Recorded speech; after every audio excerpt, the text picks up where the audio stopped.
Hello, this is Professor Laird, and this is Chapter 3 in the Political Ideologies class. We'll be talking about liberalism, which is the philosophy upon which our U.S. system of government is based. This is a lot to talk about in this particular chapter, so I'm going to break it down into two parts. This one will be for Part 1. So let's talk about the concept of liberalism before we get into its inceptions here and how it equates to our different concepts of human nature. The individual is capable of living free out in the world rather than to be constantly dominated by dictators, religious doctrine, emperors, kings, things like that, and that humans are rational, self-interested, competitive creatures. We talked a little bit about rational behavior. That simply means that humans are able to recognize what's in their best interests and how to go about trying to maximize that or obtain that. We're also looking at the concept of equal opportunity for everyone out there to be able to succeed according to their own levels of interests or skills or motivations.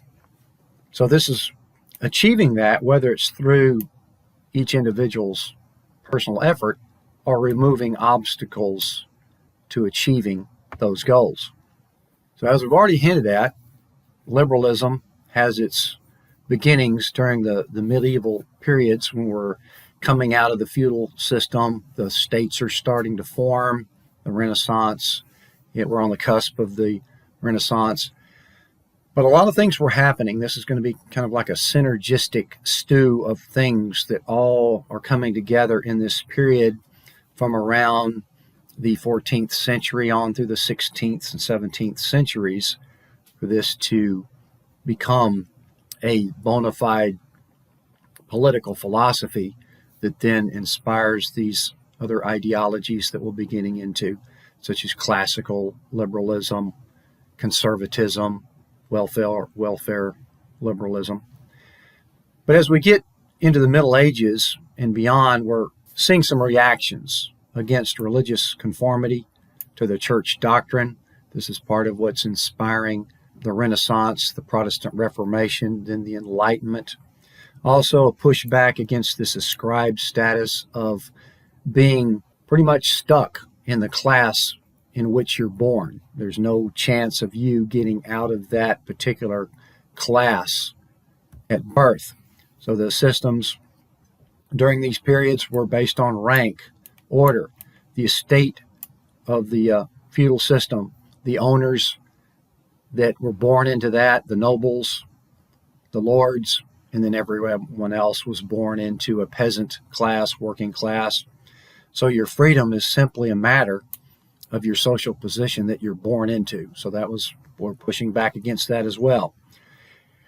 And the reason why I spent that earlier lecture talking about the formation of the modern state is because we talked in more detail as to the feudal system, as to how it declined during that 200 plus year period, and then opened the door for other things, including the creativity that was inspired during the Renaissance period. Pretty much, again, we're focusing on the Western European region for the most part. The Protestant Reformation was also a very big part of this complicated equation that leads to this concept of liberalism. I've already mentioned this before, that Martin Luther tacked his 95 Theses on the door of the church. One of the protestations that he had was against the sales of indulgences, which is being able to pay to be forgiven for some sort of moral debt. The church was becoming somewhat of a money-making venture in that respect. Because we're also, printing press is a very important part of this equation that we won't really get into much into this course, but the printing press allowed for the spread of information, spread of knowledge, increased learning. And there was a pushback on that the church was vesting too much authority in the priests. The priests were considered somewhat of the conduit between the people and God.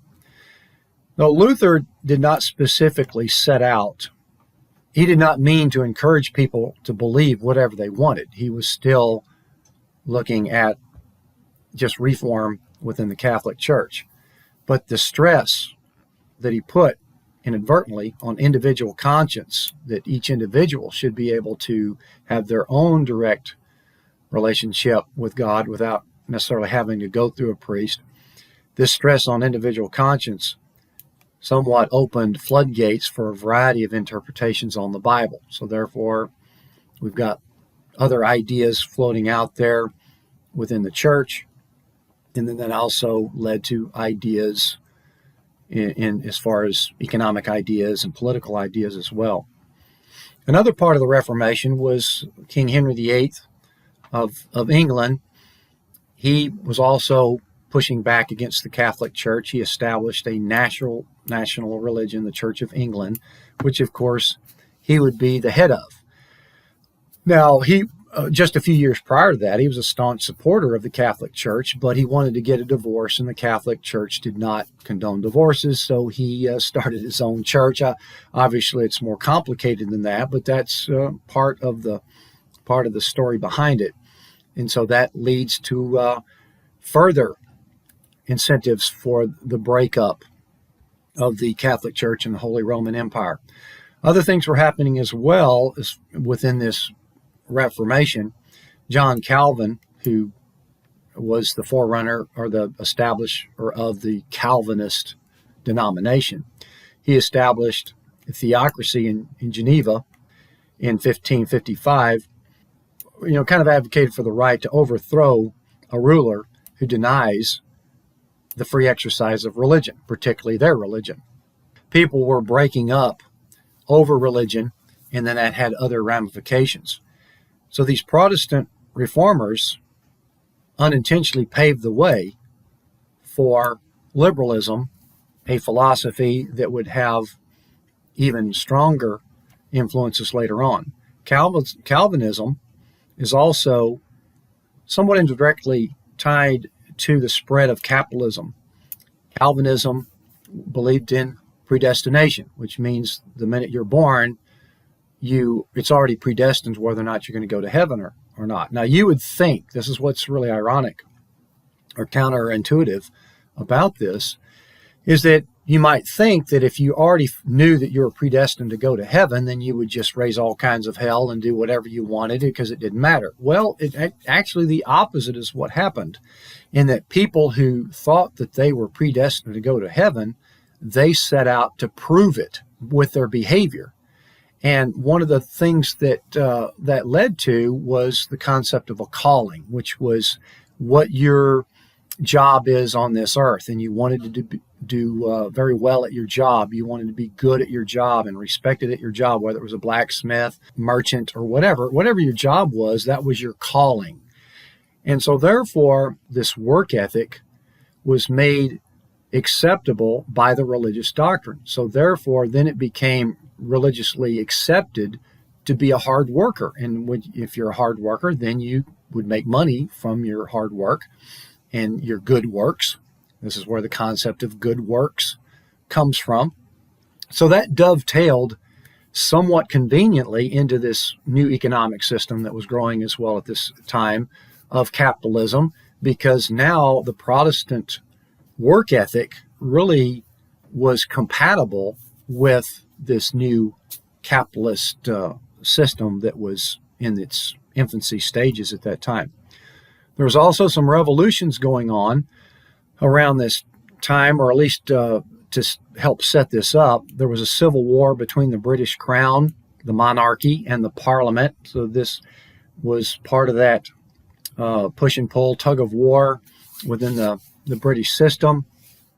Conflict over who should be collecting taxes on who we should be religiously loyal to, because there were splits between the Church of England and Catholicism.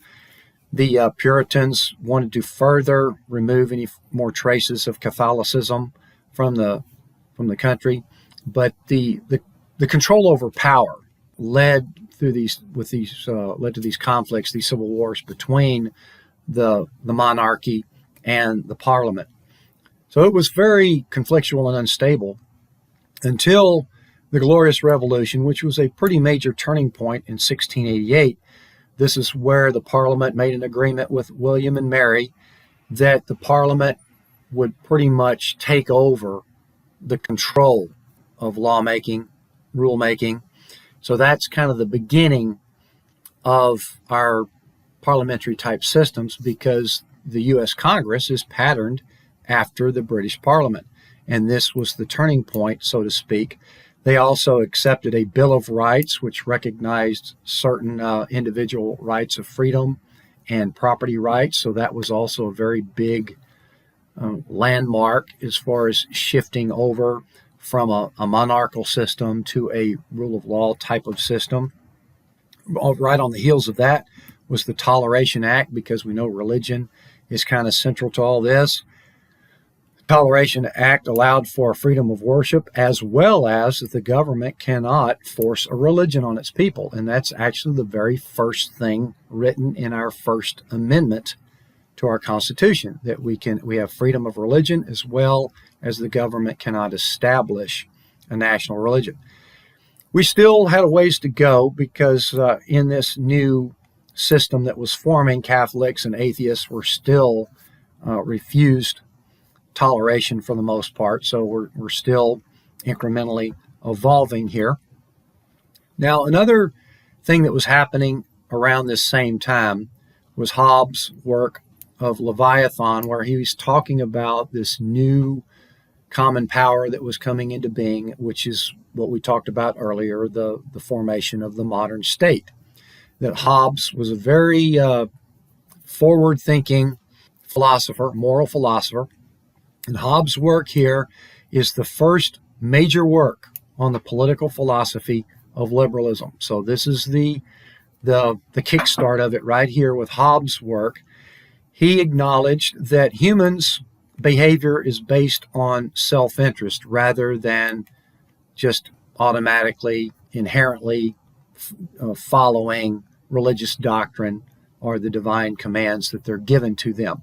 That human beings are naturally self-interested, competitive creatures, and that humanity really revolves around the self, not around the people that are calling the shots. Each individual, has their own life that humanity then starts refocusing on. And then these individuals have a natural right to be free, but because we are naturally selfish, naturally competitive creatures, this leads to conflict. So he also felt that because of our inherent desire to survive, well, then we would also put our faith or our loyalty, or that we would obey whoever's in power that is protecting us. And so this is where the concept of sacrificing some of your freedom to this common power that is becoming the modern state at that time, as long as they protect us. And they will protect us from foreign enemies. They will protect us from nature. They will protect us from ourselves, in fact, because we are naturally selfish, competitive. This is a major turning point here. The state is being formed, and we also, if you remember, that the Treaty of Westphalia was 1648, where these new territorially defined authorities in Western Europe were now agreeing to recognize that that's your territory. Those are your borders. Those are your people. Those are your resources. So as long as you take care of your business, I'll take care of my business, and then we will agree to get along if we want to. So Hobbes is saying that human beings would then enter into a social contract to establish that defined territory, that defined political authority. So now we're starting to see the concept of the modern state and people putting their loyalty into that, and then we've got to figure out ways to govern that territory, considering that we're all individuals. Now we're going to fast forward to 16 1790 or so, and this was also happening at about the same time as that Glorious Revolution, where we were seeing the power shift from the monarchy to the Parliament. And John Locke, who was a close friend to Isaac Newton, the one who came up with the laws of probably one of the most influential people on Earth, because of what he came up with. It led to physics and calculus and the enormous amount of benefits that came up out of that. Well, Locke, who was his friend, said, well, perhaps humans are bound by laws of nature or laws of motion as well. So he tried to articulate that, building upon Hobbes' philosophy, saying that man is bound to preserve himself. Obviously, we're self-interested and we want to survive, but as much as he can, preserve the rest of mankind as well, because that would be to our benefits to do that. So he was also expounding on these natural rights and God-given rights, also still Christian-based at that time, but God-given rights of life, liberty, and property. In fact, the Declaration of Independence, which we'll touch on here in a few minutes, talks about life, liberty, and the pursuit of happiness. But the original words were life, liberty, and the pursuit of property. So they were, I guess, astute enough to change that to happiness. Otherwise, that would have been somewhat elitist sounding to keep the pursuit of property in there. But it certainly, owning property was kind of the heart of your individual self-worth back at that time. And so it's the government's job to protect these natural God-given rights. So now we're taking it to the next level and entering into a social covenant with this power. And people consent to create and obey a limited form of power or a constitutional government. And this work by John Locke is probably the single most important influence on our founding of the United States government. There's no doubt whatsoever that Madison in particular and a few others that were the architects of the Constitution were very much influenced by this work, as well as the work of Plato that we've already talked about and a few others that we'll get into. So part of what Locke was advocating here is the right to worship as one chooses. So we're taking that religious freedom. And then the concept of trusteeship, very important, which means you're trusting into, or you're delegating, or you're electing somebody to represent you in that government. And as long as you are representing us and you're doing what we've delegated you to do, we'll be in good shape. And when you stop doing that, we have the right to remove you.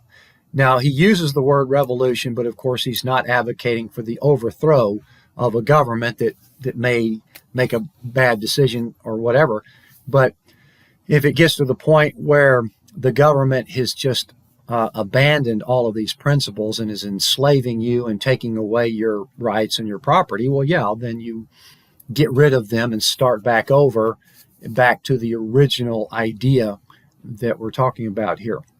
So the American Revolution, we're, again, fast forwarding a little bit here because even though a lot happening in between, we're hitting these milestones. So the American colonists were pretty much left to look out for their own selves fairly early on. So there was a lot of separation there, more than just the Atlantic Ocean. There was a lot of political separation as well.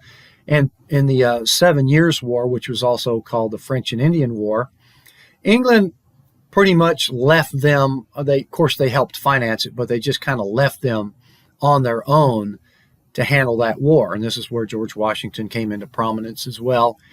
But after that 7 Years' War, the colonists felt somewhat more independent from Britain and a little bit more emboldened to be their own entity because England was already kind of distancing themselves anyway. But to compound matters, England also begins to levy more and more taxes on them and very little representation in the British Empire. So that taxation without representation kind of starts to build, which is the central issue that's leading to independence. These are just a few: the Sugar Act, Stamp Act, Quartering Act, the Boston Massacre, which was a reaction against one of these acts and 5 colonists were killed in the resistance, so that made it even more critical. The British also established even more harsh, what they call the intolerable acts, that even put some military control in certain areas. So it started to get worse and worse. The Tea Act actually granted a monopoly on the tea trade to the British East India Company, and the Boston Tea Party, of course, famously was another one of these acts of protest. So things were building, and then Paine's Common Sense, written in 1776, was also very influential. Talking about government, yes, is a necessary evil, but it should not be intolerable. So again, we're going to have to kind of encapsulate the American Revolution here. But the Declaration of Independence was written in 1776, immediately upon wanting to separate from England, and of course then the Revolutionary War ensued. The Declaration of Independence also states that all men are created equal. Now, again, back in those days, you could take that somewhat literal because men ran the show. So this was somewhat of a compressed version of liberalism. It did not account for the slave population that was already there, or the property qualifications that we've touched on a little bit already, that women were excluded. So we still had a ways to go, despite how incredibly important this phase was. So we have to kind of look at it from that perspective, that in the context of those times, this was a very important landmark progression, incremental to what's going to come after it. Now, we still did not have our two-party system yet, but the Republican or the representative style of government and the liberal traditions, which called for a little bit more pure democracy of letting the people have more say. At this point, they were still very closely entwined. We did not have a separation of parties yet until George Washington left. But the representative or the Republican form of advocates worried about the corruption of the people. So we needed to watch out for that and have good representatives of them in government. Liberals were looking kind of at the other side of that coin, that we got to be careful with the potential abuse of power by the government. So, but as far as policies goes, not a whole lot separating them. Constitution was 11 years later, and we'll talk about why that is somewhat briefly. We don't have a lot of time to get into that in detail, but a lot of stuff was happening right after we were granted independence, and it got somewhat chaotic because all the 13 states were wanting to do their own thing. So there had to be something to bring the states together. Constitution provided for a strong central government with limits on power. And we will talk about the Constitution in the next class. Now, the French Revolution came right on the heels of our Constitution. And interestingly enough, our concern, when you read the Federalist Papers, Federalist Paper number 10 in particular talks about the concern of a pure democracy and mob rule, tyranny of the majority. So this representative government that was established in the Constitution was really trying to prevent what happened in the French Revolution. The French Revolution is literally an example of what the framers of the Constitution wanted to avoid, and they successfully did avoid that. The French Revolution, however, was very messy. Now, obviously, they were looking at some of the same objections that other countries were looking at, such as the United States, as far as religious freedom. Under Louis XIV, who reigned for longest of any other person in Europe, during his period, the French were required to conform to the Catholic doctrine, so obviously no freedom of religion. And the Enlightenment, which was really one of the instrumental periods that we'll talk about in more detail later on, this age of reason was going to have to overcome the forces of superstition. Another thing that was pushing the French Revolution was this aristocratic privilege that you were born into. Nobles had the exclusive right to high positions in government as well as owning the property. And then political absolutism is that the king is placed above the law. So all of these things, much like the other revolutions that we've talked about, were all kind of coming to a head. And the third estate, which is a term of what the people were called, the first estate being the monarchy, second estate being the church or thereabouts, but the third estate was the people, and the people come together and draft a constitution in 1789. So this National Assembly comes together and they create a constitutional monarchy. So they're trying to create a hybrid with a constitution, but still keeping the monarchy in place. The church lands were then secularized and sold out to break that up, and the revolution ensues. So it starts to become rather chaotic, along with these economic crises. So they create the Republic of France as a result of the revolution, and they execute Louis XVI as well. And then it starts to really get worse. This is the kind of the example of the tyranny of the majority, where somebody's going to have to take control and perhaps even be just another authoritarian. But the reign of terror ensued in the aftermath, and 17,000 people were executed over the next few years to cheering crowds, like a spectacle.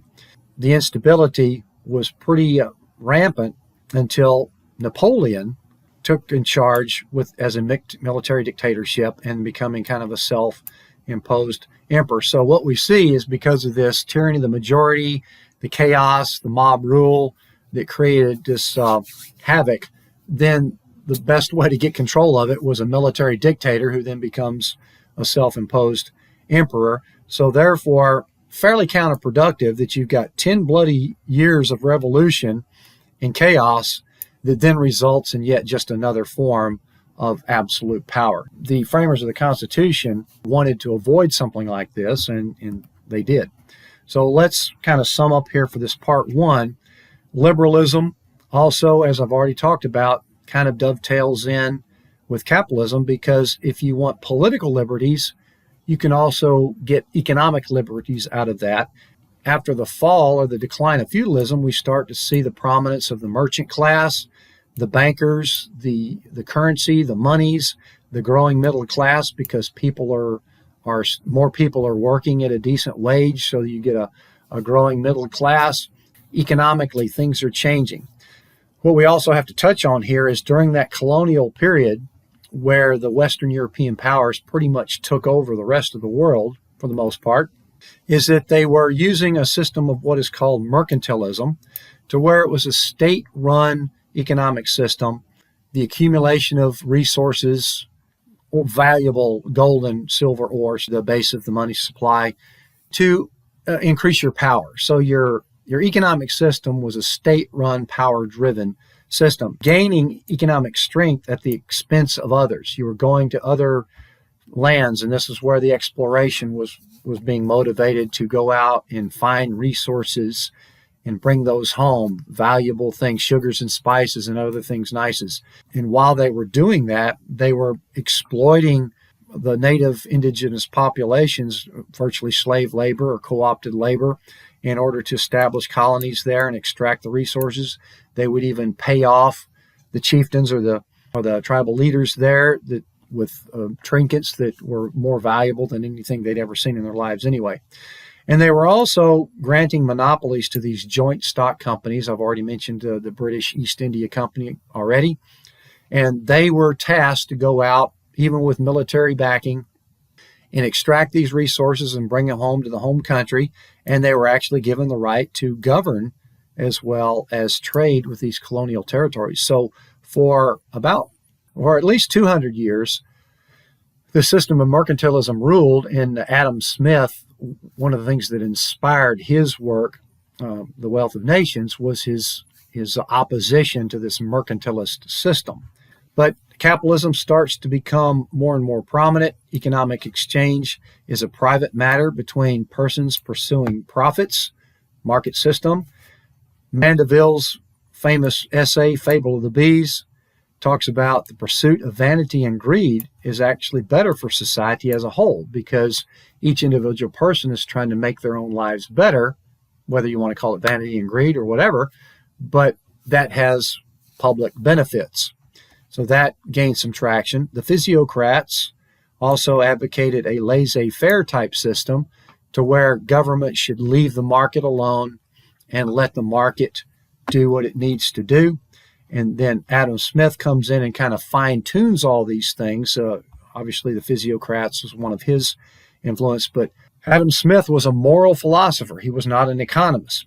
And he was attacking mercantilism and monopolistic behavior and felt like that it would be more productive if each individual could work and pursue their own self-interest, pursue their own talents and skills, and make a living at the same time providing a product that everybody wants and needs. And so therefore fine-tuning that system, which through his work becomes somewhat of the landmark of modern capitalism, that self-interest motivates people to provide goods and services that others want. And this is called the invisible hand. This invisible hand of self-interest and competition, which does not necessarily have to be written down anywhere, that will motivate people to provide a good product at a decent price that people are going to want to buy. With limited regulation, the government would try to stay out of this as much as possible. Banks would be the center of this to provide system of credit, savings, lending, borrowing. Government would just protect the public at large while letting this market system work with tax-supported infrastructure. Very important. Public works, most importantly, education. If you want to look at some of the best arguments as to why education would need to be a public good, well, they're right here in Adam Smith's Wealth of Nations. Tolls, for example, would be more burdensome on people than just a general tax to build roads. So, again, lots of things have happened since Adam Smith's writing where he's looking at creating more of a market system that is driven by individuals, where now we have a kind of an uber capitalist system that's driven by major corporations. So a lot has changed since then. Also advocates for free trade between countries using what will later be called comparative advantage, that whoever can make the product better and cheaper should trade with another country. So he was a moral philosopher, and he rejected Mandeville's selfish system. He was still looking at self-interested individuals, but they were channeling their talents into public benefits. So he was softening that somewhat and talking about human beings as sociable creatures as well as individualistic self-interested creatures. So we have to kind of keep that in mind, that the self-interest would be moderated by that. So this is the end of part one on liberalism. As you can see, a lot to talk about here. So we'll pick up part two after we've talked about the Constitution and the Bill of Rights.